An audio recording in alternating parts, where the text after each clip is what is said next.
Donc je vais faire une partie, alors voilà, qui va, je le dis tout de suite, comme ça je vous mets dans l'ambiance, qui va faire sortir vos peurs archaïques. Donc voilà, je pense que ça va beaucoup... c'est quelque chose dont on n'aime pas tellement parler dans l'Église, mais il faut quand même en parler. Et ça fait partie du discernement. Donc voilà, et là ce qui est bien, c'est qu'il y a plein... Vous voyez, il y a beaucoup de nationalités différentes. Voilà, il y a beaucoup d'expériences différentes et ça va être très intéressant. On va parler du discernement des esprits. Donc voilà, donc le discernement des esprits, à la fois, moi je veux juste savoir, est-ce qu'il y a quelqu'un qui n'a jamais entendu cette expression-là? Vous avez tous entendu? Ah, voilà, au moins c'est intéressant du coup. Donc voilà, parce que effectivement, il y en a des personnes qui n'ont jamais entendu parler de cette expression. Donc au moins c'est bien. Donc voilà. Alors, le discernement des esprits, je vais juste vous lire au niveau biblique. On trouve, avant de le positionner vraiment dans son ensemble, dans la Bible, vous trouvez 2 citations où on parle en fait du discernement.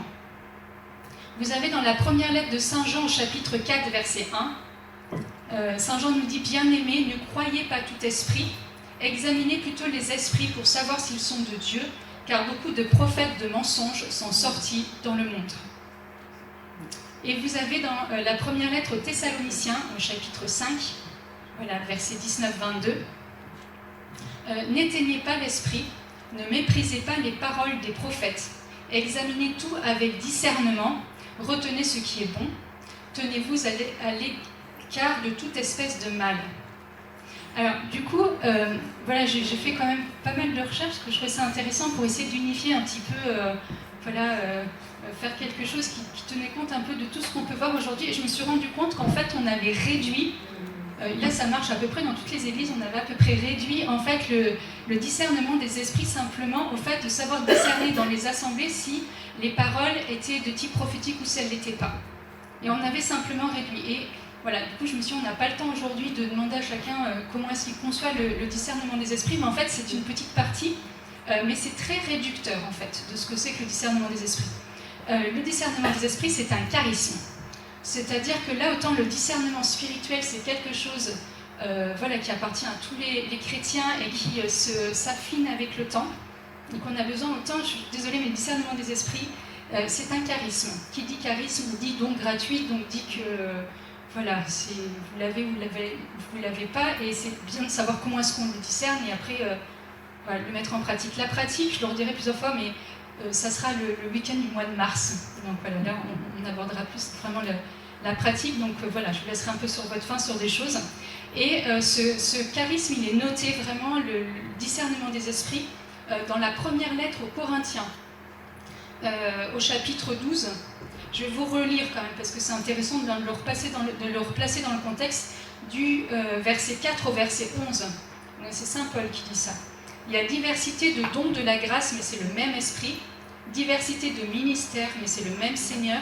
Diversité de modes d'action, mais c'est le même Dieu qui en tous met tout en œuvre. À chacun est donnée la manifestation de l'esprit en vue du bien de tous. Ça, c'est la définition du charisme. Manifestation de l'esprit en vue du bien de tous. À l'un, par l'esprit, est donné un message de sagesse, à l'autre, un message de connaissance, selon le même esprit. À l'un, dans le même esprit, c'est la foi. À un autre, dans l'unique esprit. C'est juste pour au cas où on oublie que quelque chose ne vient pas d'esprit. Donc chaque fois, il reprécise, parce qu'il se dit, on se connaît, on est la tête dure, peut-être qu'il y en a un, finalement, c'est pas le Saint-Esprit. Donc chaque fois, il reprécise bien. Donc voilà, à un autre, dans l'unité esprit, ce sont des dons de guérison. À tel autre, d'opérer des miracles. À tel autre, de prophétiser. À tel autre, de discerner les esprits, à tel autre encore de prier en langue, enfin à tel autre de les interpréter. Mais tout cela, c'est l'unique et même esprit qui le met en œuvre, accordant à chacun des dons personnels divers, comme il veut. Voilà, je pense que c'est tellement... Enfin là, je pense qu'on ne peut pas... Voilà, la liste n'est pas exhaustive, je le précise, mais je trouve que c'est intéressant.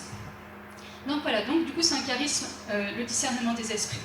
Alors, qu'est-ce que le discernement des esprits ? Je ne sais plus ce que j'avais écrit, mais c'est vraiment la capacité et la possibilité du coup donnée par Dieu de percevoir dans la sphère spirituelle, voilà, dans la sphère spirituelle. Alors, je vais prendre ici. C'est la capacité donnée par Dieu de percevoir l'identité des esprits qui se trouvent derrière diverses manifestations ou activités. Ça ne vous parle pas beaucoup, j'imagine. Donc voilà, c'est la possibilité de percevoir dans la sphère spirituelle ce qui vient de Dieu, donc du Saint-Esprit, ce qui vient des esprits angéliques, donc les bons et les mauvais, et des esprits humains individuels. Pour l'instant, je vous perds, vous allez voir, tout va bien se passer. Mais parce qu'en fait, c'est des choses dont on ne parle jamais, donc du coup, j'ai essayé vraiment de trouver les choses les plus simples pour vous expliquer quelque chose qui en fait est simple au final. Donc pour l'instant, je sais, je vous perds. J'assume. Donc voilà, c'est un aperçu surnaturel du monde des esprits. Le monde des esprits, là je parle pour les Africains, c'est pas simplement les mauvais esprits. Là je vais préciser par, voilà, les esprits, il y a des bons, il y a des mauvais, il y a le Saint-Esprit, il y a les esprits humains. Donc voilà, donc voilà, toute activité surnaturelle ne vient pas forcément du Saint-Esprit et il est parfois difficile de trouver son origine. D'où l'intérêt des charismes de discernement des esprits. Donc voilà, si quelqu'un a le charisme de discerner les esprits, c'est faire la différence entre l'activité surnaturelle qui vient du Saint-Esprit et celle qui vient d'une autre source. C'est pareil, le charisme du discernement des esprits en fait, se reçoit à travers les 5 sens. De la même manière que Dieu nous parle, Dieu va nous parler par les 5 sens au travers des charismes de discernement des esprits. Vous inquiétez pas, là ça va être plus concret. Alors, il n'y a que 3 possibilités. Vas-y, continue.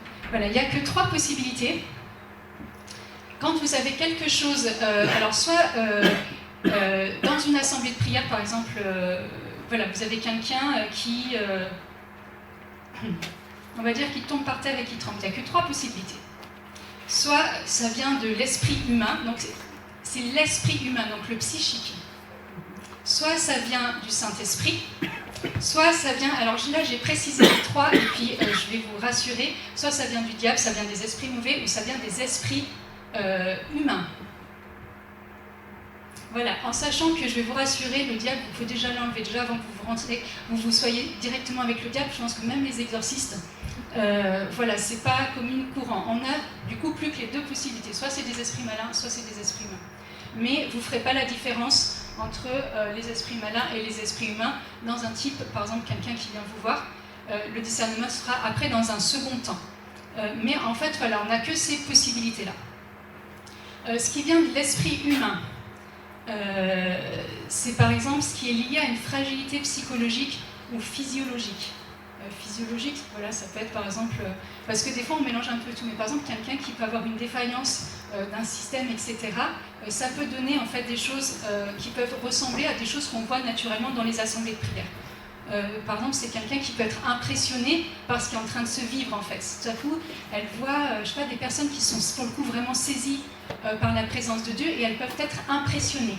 Et tout à coup, il y a quelque chose qui jaillit. Là, c'est pas Dieu qui se manifeste et qui saisit la personne. C'est pas du tout un esprit malin, c'est juste une fragilité de la personne. Et en fait, c'est parce qu'une fois qu'on sait ça, on sait comment on accompagne. C'est ça qui est intéressant derrière.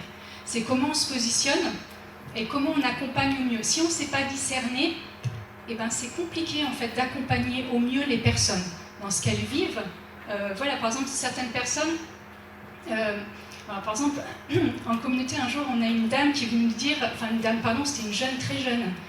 qui est venue par exemple nous dire qu'elle avait des visions, non, qu'elle n'avait même pas des visions, des apparitions de Dieu. Bon, et ben comment est-ce qu'on accompagne ça? Voilà, il y a plein de choses comme ça où on va avoir besoin de discerner, voilà, est-ce que ça vient, est-ce que c'est quelque chose, une projection en fait, de quelque chose qui ne va pas au niveau psychique? Est-ce que ça peut vraiment venir de Dieu et il y a des choses qui viennent de Dieu, ou est-ce que voilà, c'est quelque chose qui vient d'ailleurs? On a besoin en fait de ces éléments-là. Et forcément, alors c'est marrant parce que c'est tombé sur une sœur qui avait super peur et qui vient me voir et me dit je sais pas quoi faire, est-ce que tu peux m'aider, j'ai une jeune comme ça. Alors le pire c'est que je me rappelle encore le nom de cette jeune et pourtant c'était je pense il y a 15 ans quoi, pour dire, et que du coup elle était traumatisée en me disant mais je peux pas discerner ça, je peux pas discerner ça. Et je lui dis, je lui respire un grand coup, je lui dis on va voir dans les éléments qu'elle te donne. Du coup en fait moi j'ai aidé la sœur en fait à faire le discernement par rapport à cette personne. Voilà, mais par exemple certaines personnes vont venir vous dire qu'elles vivent des choses et que du coup, voilà, des fois, il y a des choses qu'elles vivent qui ne viennent pas forcément de Dieu, et elles vont le prendre comme venant de Dieu. Voilà, des fois, il n'y a pas de marque concrète que ça vient forcément de Dieu, en fait. Et c'est là, du coup, dans notre formation missionnaire, on a besoin d'être formé aussi sur ces choses-là.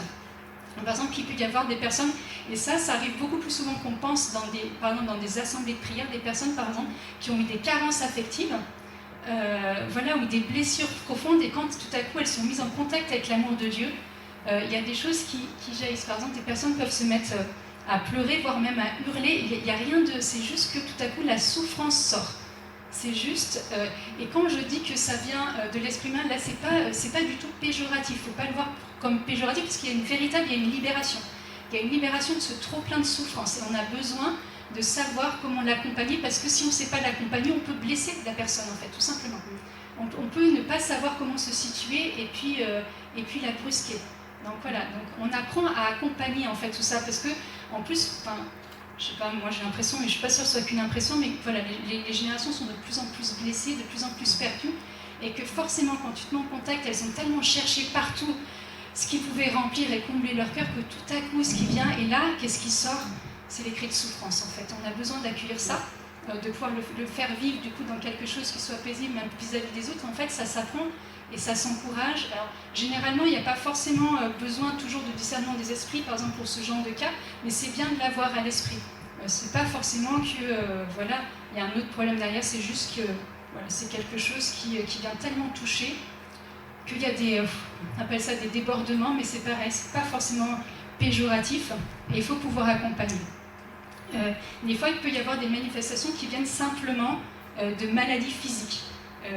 Je suis arrivée dans les Vosges, là, je sais pas, le premier jour où j'ai mis les pieds, il y avait une grosse veillée de prière, et on est venu me voir parce qu'il y avait une dame qui était un peu bizarre, qui était assise sur chaise. Elle avait déjà un certain âge, je n'oserais pas donner d'âge, mais elle était déjà d'un certain âge, et puis en fait, elle avait effectivement des manifestations un peu bizarres, voilà, enfin, claquer des dents, enfin, un truc un peu bizarre. Alors, je regarde, et moi, quand je ne sais pas, généralement, c'est que ça vient ni de Dieu, ni des démons. Enfin, c'est que, voilà, on est sur quelque chose. Et alors, donc, je commence à demander avec qui elle est venue, donc je discute avec... alors, la veillée continue, on fait ça très discrètement, donc je pose des questions, elle me dit, elle est diabétique. Alors, ça me donne déjà une orientation. Alors, moi, je suis désolée, je suis infirmière, mais alors, sérieusement, je n'avais jamais vu ces trucs-là. Hein. Enfin, une hypoglycémie avec des manifestations hyper violentes, enfin, je sais pas si vous en avez vu, mais alors moi... Donc voilà, donc j'avais... Ouais, ah ben merci, parce que là, c'était la première fois, j'étais un peu perplexe quand même. Je me dis, tiens, c'est bizarre. Des véritables tableaux psychiatriques. Voilà, donc du coup, ça confirme. Et donc, du coup, je demande, elle me dit, si, et là, sa copine m'assurait qu'elle avait pris de ne pas manger juste avant, blablabla. Elle me dit, c'est pas possible, c'est une hypoglycémie. Et là, vraiment, j'ai un gros doute. Je dis, je pense que... Alors du coup, le problème, c'est que je ne peux pas faire le test. D'abord, j'avais pas de dextro sous la main, je ne peux pas vérifier. Et je ne pouvais pas lui mettre quelque chose à manger, parce que sinon, elle allait mordre les doigts. Donc, je suis montée, ce que j'ai fait, c'est que j'ai appelé le SAMU, tout simplement. Je lui ai expliqué la situation. J'ai dit, je pense qu'elle fait une crise d'hypoglycémie. Je n'ai aucun moyen de vérifier. Donc du coup, il dit, ok, on arrive. Donc je redescends m'occuper de cette dame-là, puis ça allait un tout petit peu mieux. Donc j'arrive à acheter un sucre, vous savez, dans le bec, hop. Et puis là, ça y est, elle commence à revenir à elle, hop, un deuxième. Ça fait bizarre comme ça, mais enfin, voilà, c'était un peu comme ça, parce que j'avais vraiment peur qu'elle me croque les doigts, quoi, tout simplement, tu cloques.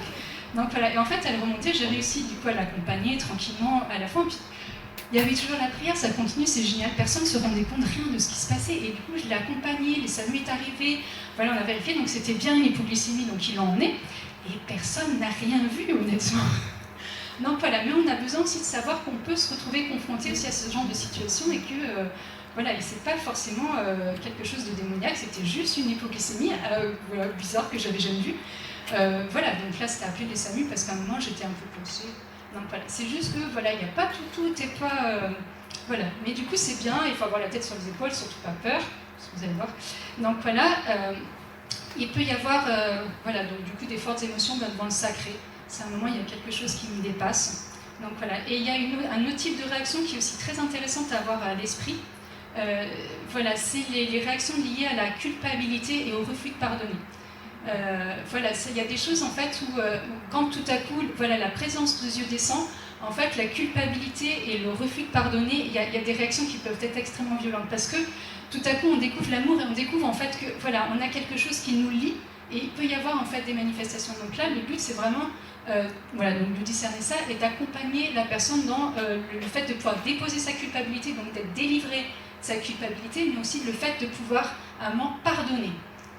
Le pardon, souvent, libère et arrête en fait tout ce qui est en train de se passer, peut même libérer même des guérisons physiques en fait, des choses qui sont liées à travers la culpabilité, des choses qui sont liées à travers le manque de pardon.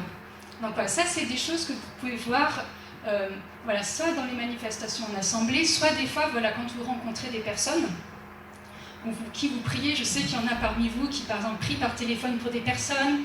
Il y a tout type de personnes et c'est bien d'avoir à l'esprit qu'il peut y avoir des choses comme ça ou des choses qu'on va repérer du coup après chez les personnes. On va repérer par exemple certaines failles, on l'aura après, on va repérer par exemple ce manque de refus de pardonner ou ces culpabilités, on va repérer en fait un certain nombre d'éléments qui vont nous donner des clés en fait. Parce que ça marche à la fois dans les assemblées, c'est là où c'est le plus visible dans les assemblées, où on a besoin de ces éléments-là, dans l'accompagnement, en parlant avec les personnes. Par exemple, il y a des personnes qui vont être bloquées sur leur chemin de Dieu parce que, par exemple, il y a des refus de pardonner. Donc repérer aussi ces blocages qui sont des blocages, on va dire, plus humains. Je ne sais pas par lesquels je continue. On va comprendre le Saint-Esprit.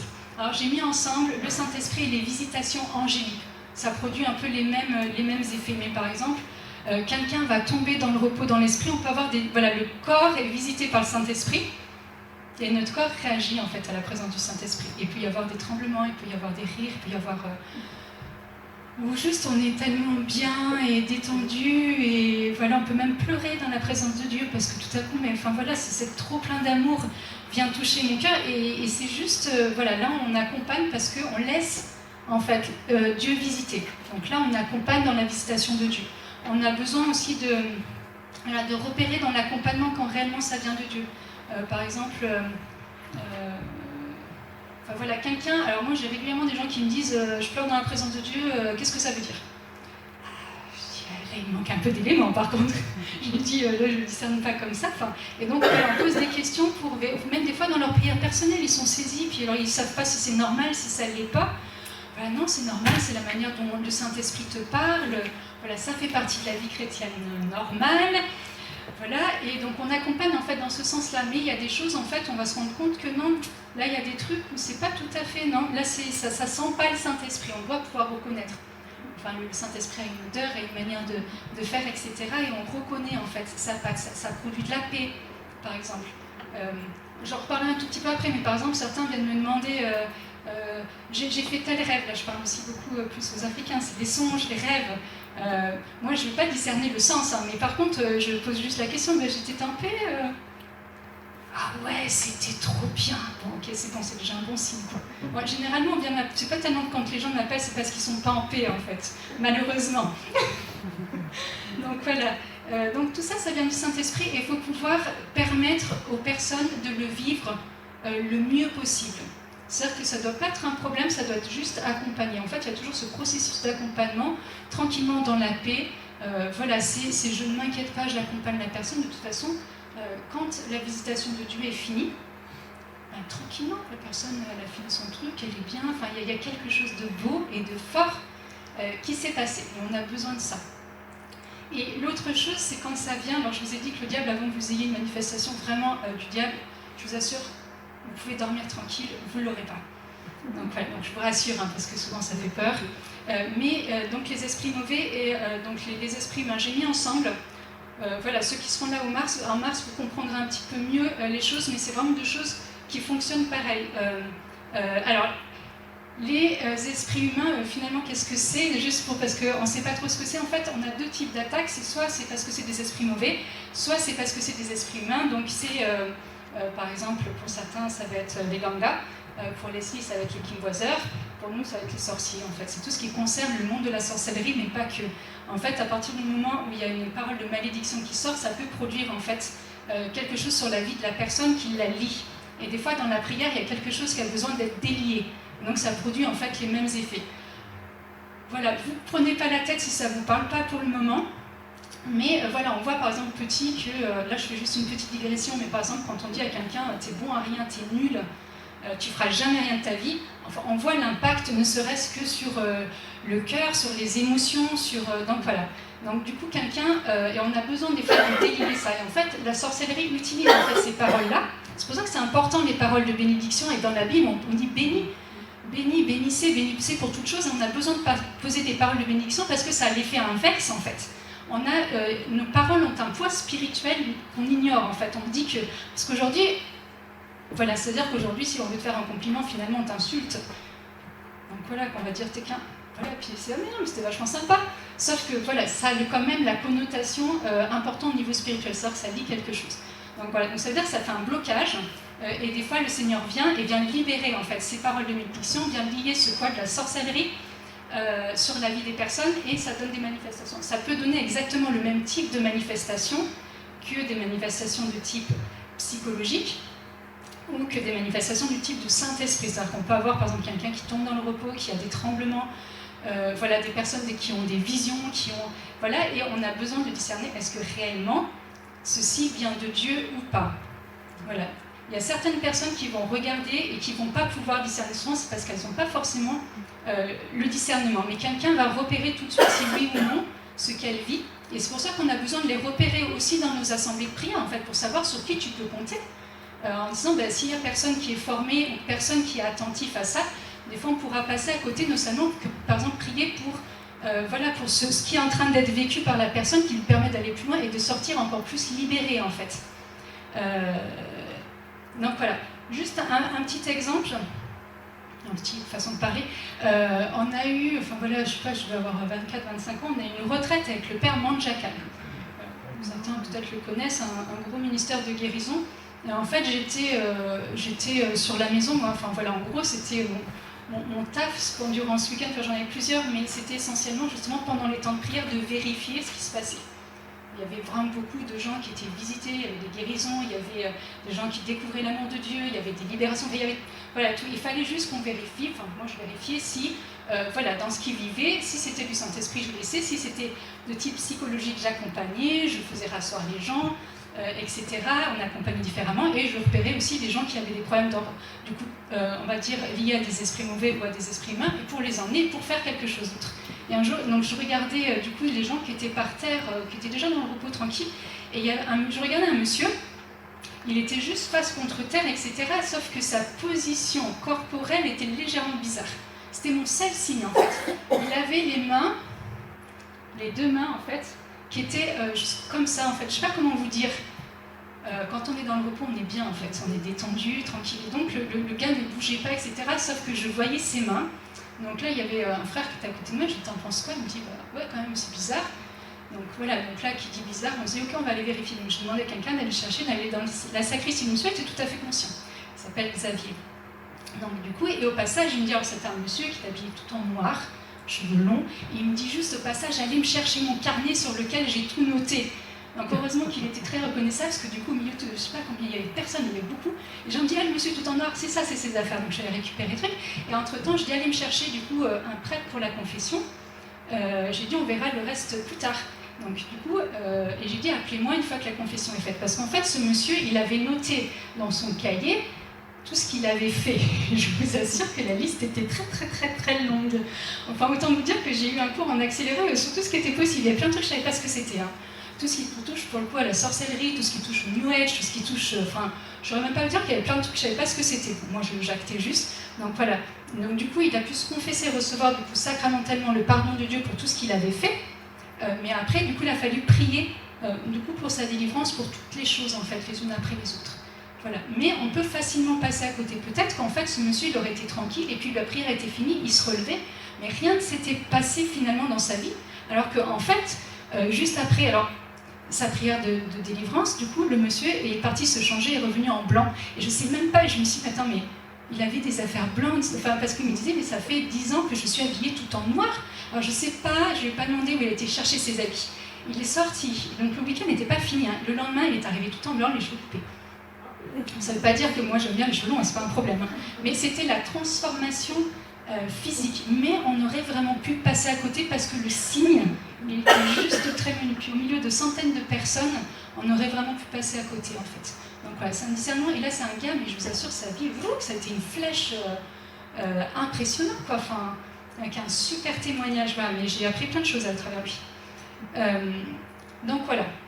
Ça, c'est juste des tout petits signes. Mais voilà, tout le monde n'est pas attentif Et tout le monde, Dieu ne demande pas à tout le monde d'être attentif de cette manière-là. C'est pour ça que c'est bien de se connaître aussi dans ce qu'on peut apporter. Alors juste quelques questions. Là c'est moi qui vais poser une question, c'est pas grave. Ça sera après. Pourquoi aujourd'hui le discernement des esprits est un charisme peu utilisé? Moi je me suis posé la question. Je ne sais pas si vous l'avez posé, mais parce que déjà en Occident, là ça ne concerne que l'Occident, on nous a fait croire que le diable n'existait pas. Donc qui dit pas diable dit qu'il n'y a pas besoin finalement du charisme de discernement des esprits. Et ça a été vraiment une des tactiques pour dire qu'en fait il pouvait agir en toute impunité, simplement parce que finalement il n'existait pas. Donc on ne peut pas chasser, prier pour quelque chose qui n'existe pas. Donc voilà, l'autre mensonge aussi, c'est qu'on nous a fait croire qu'un chrétien ne pouvait pas être infesté et ne pouvait pas être attaqué. C'est-à-dire qu'à partir du moment où je suis chrétien, c'est-à-dire que tout ce qui s'est passé avant, tout est fini. Alors oui, c'est vrai, sauf que du coup, il y a des choses qui sont transmises de génération en génération. Et avant, dans la liturgie du baptême, concrètement, on coupe en fait les liens de générationnels, etc. Sauf qu'aujourd'hui, beaucoup de chrétiens deviennent chrétiens, mais en gros, excusez-moi pour l'expression, ne fait pas de nettoyage. En fait, donc ils continuent à porter des choses, en fait, et des fois ça ressort, notamment dans les assemblées de prière. Des fois, il y a des gens, ils sont chrétiens. Je ne veux pas vous faire peur, je vous ai dit que le but, c'était pas de vous faire peur. Donc voilà, donc certaines personnes, et c'est bien, ça veut dire aussi que c'est le temple de Dieu, mais certains vont se débattre avec des choses parce qu'on leur a jamais dit qu'à partir du moment où ils avaient accueilli Dieu dans leur vie, il y avait quand même parfois du nettoyage à faire. Des fois, des choses qu'on ne sait pas. Moi, par exemple, je vous le dis très simplement, moi, à l'âge de 21 ans, c'est moi qui suis allée voir quelqu'un pour demander de prier parce que j'ai dit là j'en ai marre, j'ai un esprit de mort sur ma vie. Le prêtre m'a regardé, c'était un prêtre très âgé, je peux avoir 80 ans mais trop mignon. Et il m'a regardé avec des grands yeux et je pense que c'est la première fois que quelqu'un venait lui voir comme ça.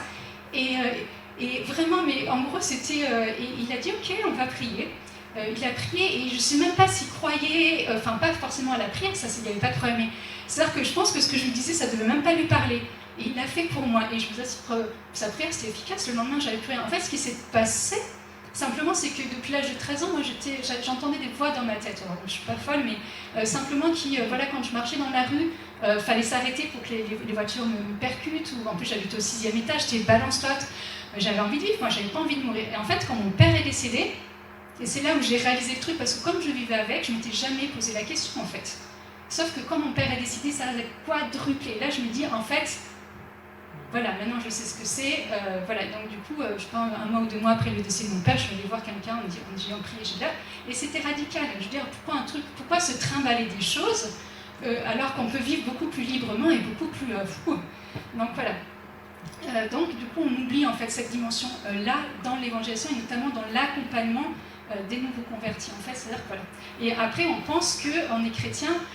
Oui, on est chrétien, mais si on n'a pas une vie qui correspond à la parole de Dieu et où on a toutes les portes qui sont fermées, oui, on peut être attaqué, bien sûr. Donc voilà, le fait d'être croyant ne présuppose pas que je puisse à un moment ouvrir des portes. J'utilise des termes très vagues pour le moment. Voilà, comme ça, après vous lui posez des questions, mais sinon parce que en fait, le reste viendra au mois de mars. Justement, nous, là, on va travailler vraiment sur la théorie, sur la pratique, comment est-ce qu'on fait, etc. Mais voilà, on nous a dit qu'à partir du moment où on était chrétien, finalement, ça suffisait pour avoir plus de problèmes. Non, c'est un peu simpliste quand même. Mais malheureusement, ça ne marche pas toujours comme ça. Donc voilà, la troisième chose, ça concerne plutôt l'Église catholique, si on nous a fait croire que c'était simplement lié au ministère d'exorcisme. On nous a fait croire que les chrétiens, ils n'avaient pas besoin de prier ni pour la libération, ni faire des prières d'autorité, ni faire des prières de délivrance. Il y avait un exorcisme. Il y a quand même un exorcisme par diocèse qui est quand même pas beaucoup par rapport au nombre. Voilà. Mais l'exorcisme, pour être vraiment précis, c'est... alors il peut faire tout ce que je viens de vous citer, une prière d'autorité, une prière de délivrance, une prière de libération, mais il fait surtout une prière d'exorcisme. L'exorcisme en elle-même, c'est une prière particulière parce que la personne, elle a fait le choix, elle a signé un pacte de son sang en fait. Et donc là, il faut pouvoir... Donc là, souvent, nous, on n'est pas formés et on n'est pas habilités. Voilà. Du coup, les autres églises, l'avantage, voilà, ils n'ont pas ce ministère d'exorcisme, donc les chrétiens sont formés pour ça aussi. Et qui est normalement dans les églises, mais pas toutes, mais voilà, dans les églises, souvent, il y a des gens qui sont formés pour ça. Donc voilà. Après, malheureusement, pas partout. Mais voilà, nous, chez nous, en tout cas, quand quelqu'un a signé un pacte avec son sang, là, ça relève du ministère d'exorcisme. Tout le reste, il y a plein de choses où les gens n'ont pas fait le choix, en fait. Il y en a qui l'ont fait le choix, mais ils ne savaient pas. Il y en a, ils n'ont pas fait le choix parce que ça vient, c'est des choses qui descendent dans les générations. Et donc voilà, donc on nous a fait croire qu'en fait nous on ne pouvait pas avoir ce domaine-là puisque c'était lié vraiment à l'exorcisme, ce qui est pas juste. Je dirais peut-être pas haut et fort, enfin pas que si. Voilà, il y a tout à fait beaucoup de chrétiens qui sont tout à fait habilités à faire ça. Voilà, mais c'est vrai que c'est pas encore forcément toujours très très bien vu. Et puis l'autre point, c'est qu'en fait il y en a plus qu'on pense qui ont ce charisme-là, mais malheureusement beaucoup sont liés par la peur. Voilà, il y en a à qui ça fait peur, et du coup, alors le problème c'est que quand on a peur du diable, quand on a peur des démons, ça veut dire qu'on estime qu'il a plus de poids que Dieu. Et ça, moi, ça m'embête beaucoup parce que je veux dire, il y a Dieu, et en fait, il y a Dieu. Il n'y a pas, comme beaucoup pensent, Dieu et le diable. C'est pas deux dieux, en fait. C'est le diable, les esprits mauvais sont des créatures de Dieu, créatures déchues, mais créatures de Dieu, donc ils ont déjà été liés à la croix, donc en fait, ils n'ont pas de puissance. Donc là, la puissance qu'ils veulent, c'est vraiment des choses qui sont caduques, en fait. Donc on n'est pas censé avoir peur, parce que la peur, c'est une des premières tactiques du diable pour nous faire... Enfin, c'est une des premières tactiques.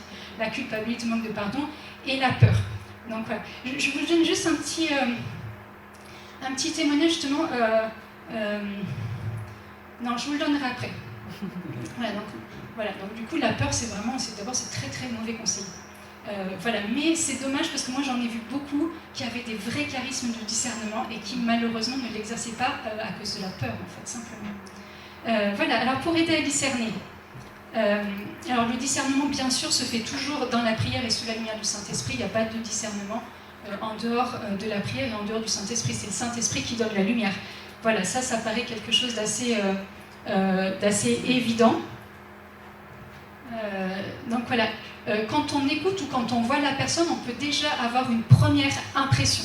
C'est-à-dire qu'après, il faut confirmer cette impression ou pas. Mais des fois, voilà, il y a un truc qui coince, il y a un détail qui va nous orienter. Je ne sais pas si on peut appeler ça le sixième sens, hein, mais enfin, quelque chose d'intuitif des fois, et il faut juste pouvoir le confirmer ou pas. Et souvent, on va se baser en fait un peu sur notre première impression. Dans les grilles aussi, là c'est plus quand les personnes vont venir vous parler de certaines choses, c'est est-ce que c'est conforme à l'enseignement de la Bible et de l'Église. Des gens vont venir te dire Dieu m'a parlé, m'a dit des trucs. Et enfin ouais, et là tu dis, tu as un détail, je suis désolée, mais là c'est pas biblique en fait. Donc là tu sais qu'il y a un détail qui coince et que, voilà. Moi après, souvent que je ne me positionne pas, je donne juste ce qui coince. Voilà, sauf si c'est vraiment dans le cadre d'un accompagnement de quelqu'un que je connais bien, mais si quelqu'un vient de me parler et que je relève juste un détail qui cloche, je vais simplement dire là il y a un détail qui cloche. C'est-à-dire que la personne après va faire elle-même son propre truc. Par exemple, il y a un jeune je discutais avec un jeune et il me disait par exemple, alors c'était très particulier, c'était toujours Dieu m'a dit. Donc moi j'écoute, les Dieu m'a dit, il n'y a pas de problème, je crois vraiment que Dieu me dit, sauf que généralement c'est compliqué après de rebondir sur Dieu m'a dit, parce que sinon ça veut dire que moi je me positionne aussi Dieu, donc c'est un peu compliqué. Donc je toujours aux jeunes, dites-moi plutôt, voilà, je pense que, voilà, puis après on verra si vraiment ça vient de Dieu. Mais en gros, on a discuté 15 minutes, et dans les 15 minutes, je relève plusieurs choses qui ne vont pas. Là c'était vraiment pas par rapport à l'enseignement de l'Église, mais c'était juste pour lui montrer que là, dans ce qu'il est en train de me dire, Dieu se contredit en fait. Et moi j'ai pas été plus loin, là je lui ai juste montré que non, là tu me dis que Dieu te dit ça, Dieu te dit ça, Dieu te dit ça. Là, il y a un truc qui ne va pas. Donc, il commence à me dire, Dieu m'a dit que j'allais rencontrer ma femme, avec elle allait venir de l'étranger. Et donc, il me parlait de quelqu'un qui était en stage dans son travail, qui venait de l'étranger. Il ne comprenait pas parce que ça n'allait pas. Enfin, il n'était pas amoureux, ça ne collait pas, ça ne matchait pas du tout. Il l'a trouvé grossière. Alors, moi, au début, je ne comprenais pas. Je dis, mais c'était pas amoureux, c'est quoi le problème? Ouais, mais Dieu m'a dit que... Je dis, ouais, Dieu t'a dit que, mais... Enfin, Dieu ne peut pas te dire quelque chose alors que tu n'es pas amoureux, qu'il n'y a même pas un feeling, qu'il n'y a rien, quoi. Enfin, Dieu, ça veut dire quoi? Il veut ton malheur ou... Je dis là, moi, je dis, respire un grand coup. Et puis on discute, et puis après, dans le même laps de temps, il me dit, mais j'ai une vision où Dieu me montre que j'étais à l'hôtel, dans des habits de prêtre, en train de prêcher. Je dis, donc en fait, Dieu t'a dit qu'à la fois tu devais être prêtre et qu'à la fois tu devais te marier avec une fille qui vient de l'étranger. Voilà, je ne vais pas aller plus loin, je vous laisse faire. Voilà. Ça ne veut pas dire qu'il y a peut-être un truc, mais là, c'est juste que ça n'allait pas en fait. Là, voilà, je dis, c'est soit Dieu se contredit, soit ça veut dire qu'il y a quelque chose qui ne va pas. Premièrement, je veux dire, il ne va pas te dire. Je veux dire, là, la question du mariage, c'est pas possible. Tu ne peux pas être avec quelqu'un avec qui tu n'as aucune affinité. Enfin, il y a quelque chose qui ne va pas. Enfin, je veux dire, Dieu ne veut pas notre. Enfin, on ne va pas se marier pour être malheureux, hein. Enfin, je veux dire, je sais pas, moi je suis pas mariée, donc, mais voilà, le but pour tous ceux qui aspirent au mariage, c'est vraiment d'être heureux et puis de vivre quelque chose de beau. Enfin, voilà. Voilà. Donc du fois, il ne suffit pas grand-chose en fait. Là, moi, je ne veux pas savoir le reste, je repère juste ce qui ne va pas. Voilà. Donc oui, l'autre question, c'est est-ce que ça t'apporte de la paix ou est-ce que ça te trouble? Donc ça, c'est la question que je pose systématiquement quand les gens m'envoient pour les discernements des rêves et des songes. Voilà. Donc là, ma première question, c'est alors, tu étais en paix? Ah non, j'étais dans une frayeur pas possible. Bon, déjà, tu sais que ça ne vient pas de Dieu, parce que souvent, ils commencent en disant Dieu m'a parlé. Ok, ouais, c'est la nuit, il est venu visiter en songe et tout ça, puis tu te rends compte qu'en fait, c'était tellement angoissant qu'il s'est réveillé avec le cœur qui palpite à 100 000. Non, c'est pas du tout la marque de Dieu. Je dis non, là, on n'est pas, je sais pas ce que c'est, mais en tout cas, voilà, une chose de sûre, c'est que là, la question se pose pas, c'est que ça vient pas de Dieu. On verra le reste plus tard, mais donc, ouais, dans des choses aussi, il y a des choses qui disent j'ai reçu des intuitions très fortes, et c'est bizarre, la personne, elle n'est pas en paix avec ça. Non.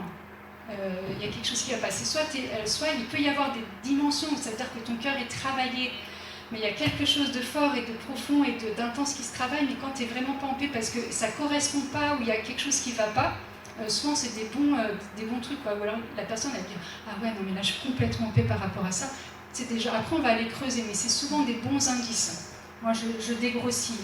Je dégrossis pour le moment.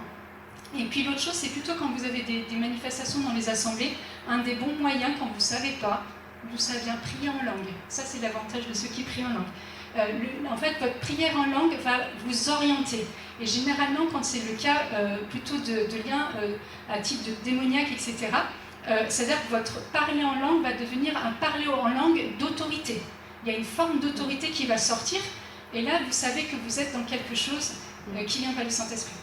Voilà, si vous parlez tout à coup, il y a quelque chose de doux voilà, qui accompagne, là vous savez tout à coup que c'est ça y est, là il y a quelque chose qui est vraiment du Saint-Esprit et là vous allez l'accompagner de façon différente. C'est pour ça que voilà, c'est génial, en fait on ne s'embête pas quand on prie en langue, c'est que là on va discerner juste avec la prière en langue et je vous assure ça prend des fois juste 10 secondes. Voilà, et c'est très très rare du coup pour le coup de se tromper dans ces cas-là. Alors comment savoir si on a un discernement des esprits ? Finalement, ça peut être intéressant. Ça peut être intéressant pour vous, votre propre vie, mais ça peut être intéressant pour le discerner et le repérer en fait dans la vie des autres. Alors, il y a un premier signe que je vais quand même dire, mais qui n'est pas toujours là. Souvent, c'est des personnes qui, des fois enfants, elles vont vous dire qu'elles ont senti des présences dans leur chambre. Enfin, elles vont dire il y a un fantôme dans ma chambre, ou elles vont dire il y a des lieux où elles ne sont pas bien. Des enfants, ils vont dire non, là, je ne veux pas aller là, je ne veux pas aller là, je ne veux pas aller là. C'est-à-dire qu'il y a une sensibilité déjà à quelque chose qui ne va pas. Vous avez des enfants, ils n'ont aucun problème, il faut les emmener partout. Et il y a des enfants qui vont avoir en fait des petites choses comme ça, et on repère en fait des choses déjà enfants. C'est pas un signe, c'est juste que voilà, c'est juste mettre une puce à l'oreille, mais ça ne veut rien dire. Voilà, c'est juste qu'il y a des personnes qui ont des charismes de discernement des esprits qui n'ont jamais vécu de choses en fait de ce type-là enfant. Voilà, parce que souvent on va dire aux enfants mais non, c'est ton imagination, c'est pas grave, tu sais rien, regarde, il n'y a rien. Regarde sous le lit, il n'y a rien, regarde dans le lit, il n'y a rien. Voilà, après, c'est pas les types de peur enfantine. C'est vraiment à dissocier par exemple la peur du noir ou des choses qui sont typiquement de l'enfant. Là, ça va plus loin. C'est du monde qui dit il y a des trucs dans ma chambre, enfin, on repère ce petit truc-là des fois, et souvent les adultes en fait négligent en disant mais c'est pas grave, c'est que ton imagination, il n'y a rien. Donc voilà. C'est quelqu'un qui va percevoir des choses dans la prière ou sur des personnes que d'autres ne vont pas forcément voir. Alors là c'est très ingrat comme type de charisme, parce qu'ils vont dire regarde, je sais pas, moi une fois j'étais mangée chez un couple et j'y suis jamais retournée. Parce qu'il y avait une présence tellement désagréable dans la maison que c'est juste insupportable. J'avais l'impression d'avoir tout le temps quelqu'un derrière mon dos. Et je ne vous raconte pas je suis sortie en me disant fou. C'était super angoissant, quoi. Alors c'était désagréable parce que du coup le couple, ils n'arrêtaient pas. Je t'avais cru, je suis sortie, j'étais dans un moniteur, et elles n'arrêtaient pas de nous vanter comment ils étaient bien dans leur maison et tout ça, et que c'était un lieu de paix. Mais je vous assure, c'était pas du tout ça. Voilà, moi je suis sortie, je me suis dit, oh mon Dieu. donc voilà, par exemple, c'est quelqu'un qui va être mal à l'aise avec une personne, mais tu vas pas savoir pourquoi. C'est pas la personne en elle-même qui va te mal à l'aise. Il y a quelque chose qui va te dire, il y a quelque chose qui va pas, ou par exemple, voilà, donc le lieu, j'en ai parlé, mais puis t'en parles aux autres, bon. Voilà, et là souvent les gens n'osent pas en parler parce que du coup les autres comprennent pas trop voilà, parce que ça leur parle pas du tout, et ce qui est normal, hein, c'est normal que ça parle pas du tout, mais voilà, donc souvent ils en parlent plus du tout. C'est pareil, comme c'est l'ordre d'un charisme, c'est les autres qui vont venir vous voir.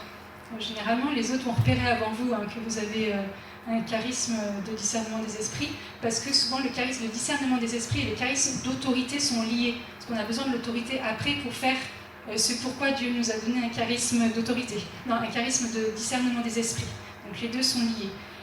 Moi j'ai découvert, j'en avais un, mais je ne savais pas que ça s'appelait comme ça, j'avais 22 ans, parce qu'on avait un gros rassemblement de prière avec plein de jeunes, là c'était que des jeunes, je ne sais plus combien c'était, et en fait quelqu'un dans la prière, on était en train de prier pour la guérison, rien à voir quoi, et on vient me chercher, et on m'emmène dans la sacristie, puis je dis bah qu'est-ce qui se passe, ben je sais pas quoi faire. C'est quelqu'un, en fait, je le dis, mais c'est la sœur jumelle de Ruth. Hein. c'est de la faute à sa sœur. Et en fait, elle me dit, bah, je sais pas quoi faire avec elle. Mais je dis, bah, c'est bien sympa, quoi. Et pourquoi tu es venue me chercher? Bah, parce que je me suis dit que toi, tu saurais. Là, j'ai dit, ok, il y a plein de monde, et toi, tu vas me chercher, je suis plus jeune que ça. Et elle m'a dit, alors c'est marrant, parce que du coup, voilà, elle a l'intelligence que moi, j'ai pas, mais elle a simplement dit, je vais aller demander au prédicateur qu'est-ce qu'il faut faire. Voilà, et donc du coup, elle est partie, elle m'a laissée seule dans la sacristie avec cette jeune fille qui était une fille toute grignette. Elle était brune, des cheveux longs, elle pesait 3 grammes, enfin vraiment, mais en gros elle avait rien. Sauf que voilà, là, ça avait, en tout cas, l'onction avait fait sortir quelque chose qu'elle avait. En fait, elle avait ce que j'ai appelé un esprit de chien, parce qu'à l'époque, je savais pas en fait ça existait vraiment, mais en fait, ces manifestations ressemblaient à des aboiements. Et en fait, quand je l'approchais, elle cherchait à me mordre, mais sinon les gens veulent vraiment me mordre. Mais donc voilà, vraiment, vous aviez la typologie d'un chien. Et là, j'ai jamais aussi peur de ma vie. Et là, je me suis dit, qu'est-ce qu'il faut faire? Et puis là, je me suis dit, mais je peux pas la laisser comme ça, quand même, là, c'est de la compassion. Puis en même temps, je me dis, mais voilà, là, je me suis dit, je m'en fiche, j'y vais. Je sais pas ce qu'il faut faire, mais j'y vais. Et je peux pas la laisser comme ça. Puis j'avais oublié entre-temps qu'elle était partie chercher, savoir qu'est-ce qu'il fallait faire. Et là, je me suis dit, je vais faire comme ce que j'avais jamais vu, parce que à l'époque, j'avais jamais vu. Et donc voilà, donc j'ai commandé. Alors je me disais, à l'époque, j'avais que 22 ans, je me disais, mais plus ça sera fort et plus ça sera efficace. Moi, j'ai découvert qu'après, en fait, ça marchait pas. Enfin, tu peux le faire, enfin voilà, sans volume, ça marche aussi bien. Mais là, puis comme à côté, il y avait un bar pas possible, enfin, je sais pas, vous imaginez plusieurs centaines de jeunes, la musique. Donc, là, je dis, voilà, dans le nom de Jésus, tu sors. Voilà, et en fait, elle est rentrée dans la niche comme un chien. Et puis elle a plus bougé. Et à ce moment-là, donc la sœur de jumelle de Ruth est rentrée en disant, en fait, faut pas toucher, on s'en occupera après. Et là, j'ai dit, bah, c'est trop tard. Donc, voilà, donc j'ai découvert comme ça, en fait, qu'effectivement, voilà, j'avais ce charisme-là, puisque en fait, les autres, mais en fait, elles seraient peut-être venues jamais me chercher, peut-être que je l'aurais découvert que plus tard. Enfin, en tout cas, voilà, ma première prière de délivrance, c'était 22 ans, c'était pas dans les clous, mais voilà, le Seigneur a été très bon et très très fidèle. Donc voilà, voilà, on repère, en fait, il y a des situations qui vont permettre de repérer, en fait, des charismes. Notamment ce charisme-là, c'est-à-dire que par exemple vous allez vivre une situation dans votre groupe et vous allez tout à fait repérer ceux qui vont avoir ce discernement. Donc là c'est vraiment mon dernier exemple, voilà, c'était quelques mois avant Manjakan, c'était la Pentecôte. Et du coup pareil, la communauté, c'était plein, l'église était pleine. Voilà, il y avait beaucoup de monde et donc c'était le samedi soir, on a eu un gros temps, on a prié pour tous ceux qui étaient là, les retraitants, etc. Et à un moment, le prédicateur dit bah, super, on va prier pour les frères et sœurs de la communauté. Et moi, je suis toute contente, je pars devant en flèche, je m'installe à genoux. Voilà, il y avait des marches, donc la première, forcément, donc le plus loin possible des retraitants. Et au moment où je me mets à genoux, le Seigneur me dit sois attentif, quelque chose va se passer. Et dans le quelque chose va se passer, c'était pas un truc sympa. C'était moi, j'étais venue pour chercher ma bénédiction de Pentecôte. Et donc là, comme je ne savais pas, c'était vraiment comme The Voice. Vous savez, vous avez toute l'assemblée derrière, vous êtes tournés, donc vous ne voyez pas les gens. Et donc là, c'est les gens qui ont commencé à prier pour les frères et sœurs. Et donc une première personne prie en langue. Je vois rien, je discerne rien. Je dis, je sais pas, ça ne me parle pas. Et donc je dis, Seigneur, donne vraiment, voilà, donne l'interprétation. Donc quelqu'un prie, ok, tout va bien. Deuxième personne. Je vois rien, je sens rien, je veux vraiment rien. Et donc je dis, ok, rien. Ok, le Seigneur donne l'interprétation langue, donc quelqu'un prie, donc voilà, en français. Troisième personne, là, je ne me suis pas concertée, c'est-à-dire que je me suis levée, j'ai filé, j'ai chopé la personne, j'ai sorti dans la sacristie. En fait, à ce moment-là, et c'est bien quand même de le savoir que ça existe quand même, mais en fait, il peut y avoir des singeries du parler en langue. C'est-à-dire que là, à ce moment-là, ce n'était pas du tout un parler en langue qui venait de Dieu, quoi, je vous assure. c'est très rocailleux, vous le reconnaissez facilement. Alors, il y en a qui après avaient peur en disant mais est-ce que moi je peux mais je dis non, tu peux pas parce que tu pries avec le Saint-Esprit. Donc je sors de la sacristie avec cette femme-là, simplement comme elle était un petit peu en transe, je la fais revenir, vous savez, je lui tape, moi je n'embête pas, je tapote sur la joue. Donc voilà, je lui demande comment elle s'appelle, machin, tout ça, puis je lui dis juste ceci, je lui dis bon, est-ce que vous avez été voir voilà, des féticheurs, tout ça. Je ne sais plus sa réponse, puis je la laisse partir. Voilà, et puis en fait, elle était venue avec un prêtre du Bénin, et qui me tombe dessus en disant c'est quand même inadmissible, franchement on se connaissait déjà un peu avant, il me dit tu viens de me dire qu'elle était possédée, j'ai jamais dit ça. Donc voilà, et sauf que ça a semé un peu de zizanie dans la communauté. C'est là où on a découvert qui avait un charisme du discernement des esprits. Puisque dans cette même assemblée, il y a une sœur en habit qui, elle, a tout de suite quitté le truc, sauf que sa prière c'était Seigneur au secours, envoie quelqu'un d'autre. Trop peur. Elle s'est dit c'est pas possible de faire quelque chose. Bon, après, elle s'est dit dès qu'elle m'a vu partir, elle dit ok, c'est bon, elle va gérer. Il y avait, voilà, par exemple, il y avait un séminariste qui me dit t'as bien fait, t'as bien réagi.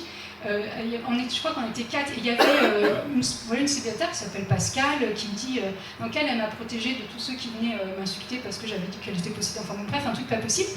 Et t'avais tous les autres. Alors vraiment, c'est-à-dire que le prédicateur, il en savait rien du tout. Voilà, en fait, ça assumait pas la zizanie quand même, mais c'est-à-dire qu'il y avait ceux qui avaient compris ce qui s'est passé et ceux qui avaient strictement rien compris, mais c'est-à-dire qu'ils voyaient pas, ils n'avaient vraiment pas vu la différence avec avant. Voilà. La seule chose que j'ai appris plusieurs mois après, puisque ce prêtre, je l'ai re-rencontré, il s'est excusé, presque, pour me dire qu'en fait, il avait ramené cette femme-là et qu'il avait été obligé de s'arrêter sur l'autoroute, enfin sur le bord de l'autoroute, enfin dans une station, pour faire la prière de délivrance de cette femme-là, puisqu'elle a commencé à manifester dans la voiture. Donc voilà, mais c'est intéressant parce que du coup, ça a permis de savoir dans la communauté, en fait, chez nous, qui avait ce charisme-là, qui vraiment, ça ne savait vraiment pas parler, quoi. Du coup, c'est intéressant. Donc voilà. Bon, ce que je vous ai un peu noyé, du coup, c'est un peu des sujets qu'on n'aborde pas trop. Ça parle peut-être moins que d'autres sujets, ça sera plus soft. Hein. La suite, je vous rassure, je pense qu'on a fait